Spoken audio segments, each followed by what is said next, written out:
जय हिंद। दोस्तों, आपको थंबनेल देख के ये अंदाजा लग गया होगा कि आज की इस वीडियो में हम किस विषय पर चर्चा करेंगे। आज की इस वीडियो के अंदर में हम Nippon India small cap fund का रिव्यू करने वाले हैं। आज की इस वीडियो में हम यही देखने वाले हैं कि Nippon India small cap fund क्या इस गिरावट में भी अपनी बादशाहत को कायम रख पाया है।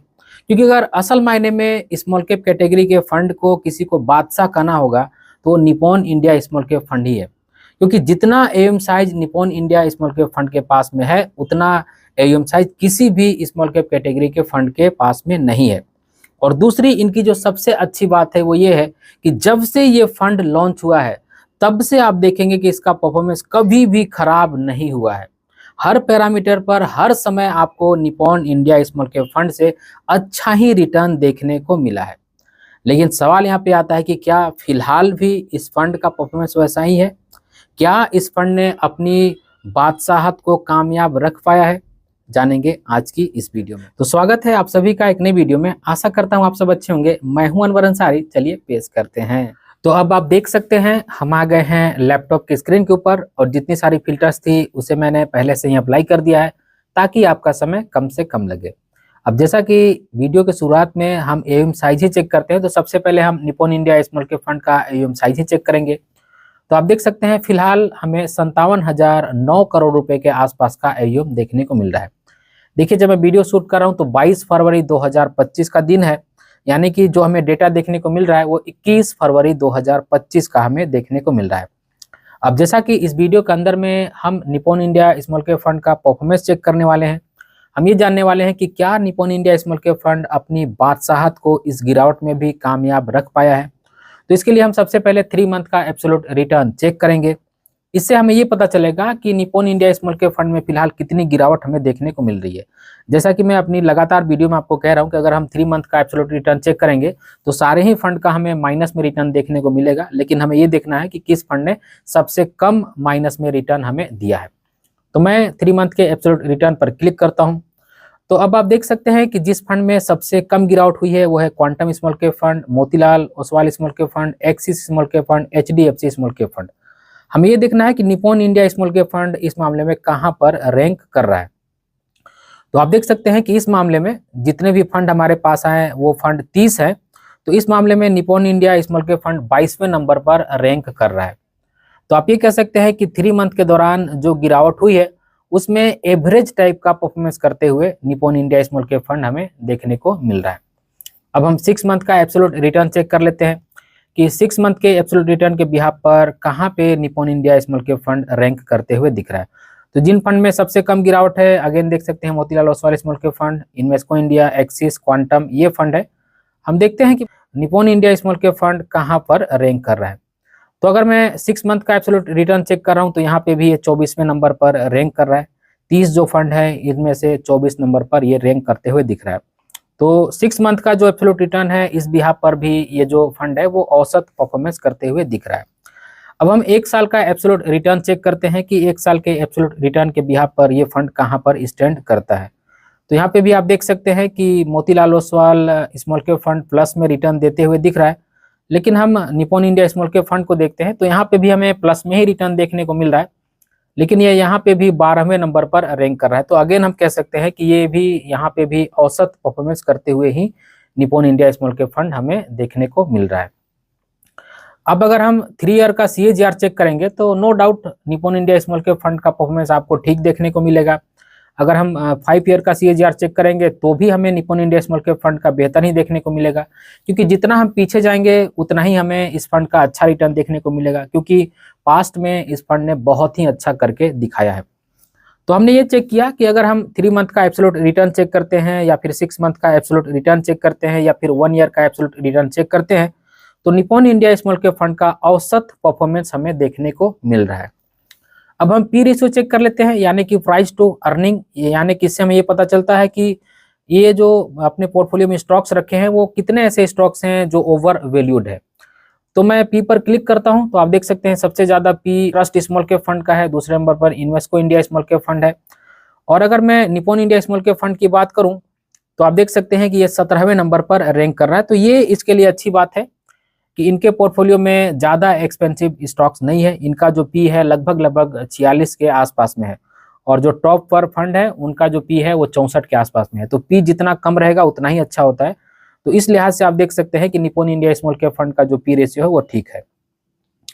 अब हम थोड़ा सा होल्डिंग भी चेक कर लेते हैं कि स्मॉल कैप स्टॉक्स कितने हैं इनके पोर्टफोलियो में, मिड कैप स्टॉक्स कितने हैं इनके पोर्टफोलियो में, और लार्ज कैप स्टॉक्स कितने हैं इनके पोर्टफोलियो में। तो सबसे पहले स्मॉल कैप होल्डिंग, तो आप देख सकते हैं कि सबसे ज़्यादा स्मॉल कैप स्टॉक्स में holding DSP small cap fund लेता है, दूसरे पर जेएम स्मॉल कैप फंड है, टाटा स्मॉल कैप फंड है।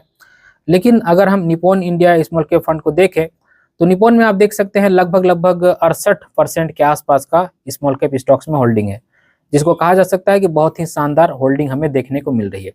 वहीं पे अगर मिड कैप की बात की जाए तो आप देख सकते हैं लगभग 14% के आसपास का मिड कैप में होल्डिंग है, और लार्ज कैप में भी इन्होंने लगभग 13% के आसपास का होल्डिंग लेकर के रखा है। और ओवरऑल अगर इक्विटी की बात की जाए तो आप यहाँ पे देख सकते हैं लगभग 95% के आसपास में पैसा इनका इन्वेस्टेड है। और अगर मैं डेट आपको दिखाऊं तो डेट में इन्होंने एक भी रुपया यहाँ पे नहीं लगाया है, आप देख सकते हैं। इसका मतलब ये है कि इनके पास लगभग 5% के आसपास में पैसा कैश में रिजर्व में रखा हुआ है, जिसको अगर स्टॉक मार्केट में गिरावट आती है तो इस पैसे को इन्वेस्ट करके इस गिरावट का अपॉर्चुनिटी का फायदा भी ये उठा सकते हैं। चलिए कुछ और भी डिटेल हम चेक कर लेते हैं। अब आप यहाँ पे देख सकते हैं, अगर मैं एक साल पीछे जाऊं, एक साल पीछे जा करके आपको मैं इनका चार्ट दिखाऊं तो आप देख सकते हैं एक साल पहले जो इनका हाई एनएबी का प्राइस था 11 दिसंबर 2024 को, वो लगभग 203 रुपये 84 पैसे, यानी कि 204 रुपये आप मानकर चल सकते हैं। लेकिन यहाँ से गिर करके इसकी जो एनएबी का प्राइस है वो 164 रुपया 11 पैसे के आसपास में पहुंच गया है। तो नो डाउट आप देख सकते हैं कि अच्छी खासी यहाँ पे गिरावट हुई है। अब देखिए जो पुराने इन्वेस्टर हैं उनके लिए तो बुरी बात है, लेकिन जो नए सिरे से इन्वेस्ट करना चाहते हैं उनके लिए आप कह सकते हैं कि एक अपॉर्चुनिटी की तरह ही है। अच्छे खासे कम एनएबी के प्राइस पर ये जो फंड है अभी फिलहाल अवेलेबल है। तो आप देख सकते हैं कि अपने हाई पर जब ये था तो 204 रुपये के आसपास में था, और अभी फिलहाल 164 रुपये के आसपास में है। तो बहुत आपको एनएबी में गिरावट यहाँ पे देखने को मिल रहा है। अब वहीं पे अगर की मैट्रिक्स की बात की जाए तो एक्सपेंस रेशियो 0.70% का है, जिसको बोला जा सकता है कि ठीक है।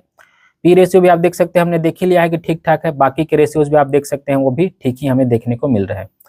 यहाँ पे ग्रोथ ऑप्शन आपको मिल जाता है, इसमें लॉक इन पीरियड नहीं है, और इसमें एग्जिट लोड लगता है अगर आप एक साल से पहले विड्रॉल कर लेते हैं। इसमें एसआईपी आप कर पाएंगे, लमसम इसमें आप नहीं कर पाएंगे। अगर आप इसमें लमसम करना चाहते हैं तो इसके लिए मैंने वीडियो अभी लगभग 4-5 दिन पहले ही बनाई है, उसमें मैंने डेमो भी दिया है कि अगर आपको इसमें बड़ा पैसा पार्क करना है, लमसम करना है, तो कैसे आप कर पाएंगे। उस वीडियो का लिंक मैं डिस्क्रिप्शन बॉक्स में दे दूंगा, आप जाकर के जरूर से चेक कीजिएगा। और जो ज़्यादातर स्मॉल कैप फंड के जो इंडेक्स बेंचमार्क होते हैं वही इंडेक्स बेंचमार्क यहाँ पे आपको देखने को मिल रहा है, निफ्टी स्मॉल कैप 250 टीआरआई। अब पीयर कंपैरिजन भी आप देख सकते हैं, Nippon India small cap fund को HDFC small cap fund, SBI small cap fund और क्वांट स्मॉल कैप फंड से कंपेयर किया है। तो अगर आप एक साल का रिटर्न यहाँ पे चेक करेंगे तो नो डाउट इन तीनों ही फंड से बेहतर करते हुए Nippon India small cap fund दिख रहा है। वहीं पे अगर हम 3 ईयर का CAGR चेक करते हैं तो 3 ईयर का CAGR भी इन तीनों ही फंड से आपको बेहतर करते हुए दिख रहा है। लेकिन 3 ईयर का जो CAGR है वो ऑलमोस्ट वन, अगर SBI स्मॉल कैप फंड को छोड़ दिया जाए तो 2 स्मॉल कैप फंड जो है HDFC और क्वांट, वो लगभग बराबर ही आसपास में ही रिटर्न देते हुए दिख रहे हैं। लेकिन अगर मैं लाइफ टाइम CAGR यहाँ पे चेक करूं तो इन तीनों ही फंड से बेहतर करते हुए दिख रहा है। एक जो नज़दीक में है वो है SBI स्मॉल कैप फंड, जिसमें 23.93% का CAGR देखने को मिल रहा है। लेकिन आप Nippon India small cap fund का देख सकते हैं ऑलमोस्ट 25% का है, 24.92% का। तो तीनों ही जो पैरामीटर है उसमें तो हमें Nippon India small cap fund बेहतर करते हुए दिख रहा है। वहीं पे अगर एसेट एलोकेशन की बात की जाए तो जैसा कि मैंने कहा कि अभी इनका जो पैसा है इक्विटी में 94.93% यानी कि ऑलमोस्ट 95% इन्वेस्टेड है, और कैश एंड इक्विवेलेंट की बात की जाए तो लगभग 5% के आसपास में पैसा इनके पास है। वहीं पे अगर सेक्टर डिस्ट्रीब्यूशन की बात की जाए तो इंडस्ट्री मशीनरी में लगभग 8% पैसा लगा हुआ है। IT सर्विसेज एंड कंसल्टेंसी में आप देख सकते हैं लगभग 7% पैसा लगा हुआ है। इलेक्ट्रॉनिक कंपोनेंट एंड इक्विपमेंट में देख सकते हैं लगभग 6% पैसा है। डाइवर्सिफाइड केमिकल में भी देख सकते हैं लगभग 5% पैसा है। फार्मास्यूटिकल में भी आप देख सकते हैं यहाँ पे 5% के आसपास में पैसा लगा हुआ है। अब हम सेक्टर वेटेज की बात कर लेते हैं कि क्या ये सेक्टर वेटेज में बदलाव करते हैं। तो सबसे पहले इंडस्ट्री मशीनरी में आप देख सकते हैं कि ज़्यादा कोई बदलाव नहीं है। अगर मैं दूसरा सेक्टर चेक करूं आईटी सर्विसेज, तो यहाँ पे भी कोई बहुत बड़ा मैसिव बदलाव नहीं है। वहीं पे अगर मैं इलेक्ट्रॉनिक कंपोनेंट की चेक करूं तो यहाँ पे भी ज़्यादा बदलाव नहीं है। और अगर मैं यहीं पे डाइवर्सिफाई केमिकल चेक करूं तो यहाँ पे भी ज़्यादा बदलाव हमें देखने को नहीं मिल रहा है। और अगर फार्मास्यूटिकल चेक करूं तो यहाँ पे भी ज़्यादा बदलाव हमें देखने को नहीं मिल रहा है। मिसलेनियस में भी देख सकते हैं, यहाँ पे भी ज़्यादा बदलाव नहीं है, थोड़ा सा ही बदलाव है। तो Nippon India small cap fund जो है जिन स्ट्रेटजी को फॉलो करती है वो है बाय इन होल्ड की स्ट्रेटजी, यानी कि अच्छे शेयर्स ढूंढो और उनमें इन्वेस्ट करो और बने रहो। और इनके पोर्टफोलियो में भी आप जब चेक करेंगे तो 200 से ज़्यादा स्टॉक्स आपको देखने को मिलेंगे, इसलिए फ्रिक्वेंटली ज़्यादा बदलाव अपने पोर्टफोलियो में नहीं करते हैं।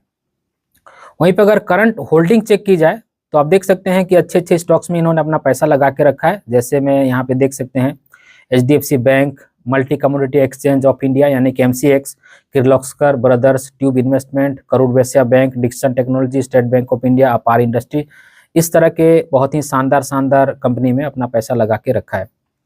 इस फंड को मैनेज कर रहे हैं समीर रच, जिनकी एक्सपीरियंस आप देख सकते हैं लगभग 16 साल का है। और अगर मैं यहाँ पे फंड मैनेजर परफॉर्मेंस दिखाऊं तो इनका नाम क्योंकि नहीं आ रहा है, यहाँ पे आपको निकेत शाह का नाम दिख रहा है, कभी यहाँ पे खंडेलवाल जी का भी नाम दिखता है जो Motilal Oswal small cap fund को मैनेज करते हैं। तो एक नंबर पर जो रैंक है वो तो Motilal Oswal small cap fund के फंड मैनेजर्स का है। क्योंकि इनका परफॉर्मेंस फिलहाल में अच्छा नहीं रहा है, इसलिए यहाँ पे इनकी रैंकिंग देखने को नहीं मिल रही है। और अगर आप इस वेबसाइट का इस्तेमाल करते होंगे तो आपको यहाँ पे कुछ ओपिनियन रिव्यू वाले वीडियो भी दिख जाएंगे, इनको भी देख करके बहुत हद तक आप अंदाजा लगा सकते हैं।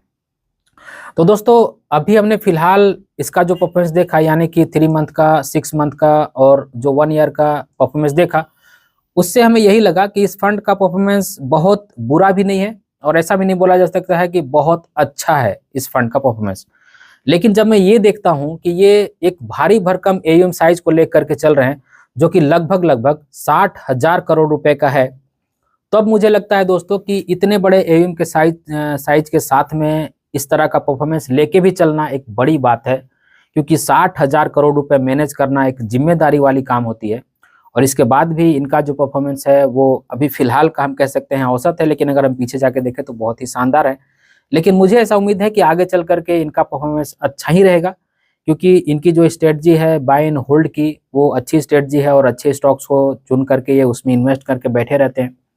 इस वजह से भी आप देख सकते हैं कि इनका जितना भी परफॉर्मेंस आप चेक कीजिए, जितना भी पीछे जाकर चेक कीजिए, आपको अच्छा ही परफॉर्मेंस देखने को मिलेगा।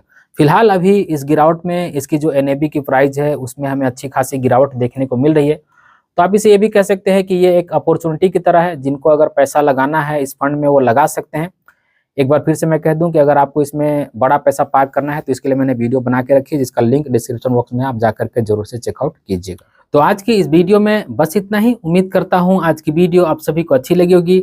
अगर आज की वीडियो आप सभी को अच्छी लगी है तो इस वीडियो को एक लाइक जरूर कर दीजिएगा और इसी तरह की वीडियो देखने के लिए चैनल को सब्सक्राइब कर लीजिएगा और इस वीडियो को अपने फ्रेंड और फैमिली के बीच जरूर से शेयर कीजिएगा ताकि वो भी अवेयर हो जाए। इस वीडियो के आखिर में बस मैं आपसे इतना ही कहना चाहता हूँ कि अपना और अपने फैमिली का बहुत ख्याल रखिएगा। मैं मिलूंगा इसी तरह के किसी और वीडियो में, तब तक के लिए बाय।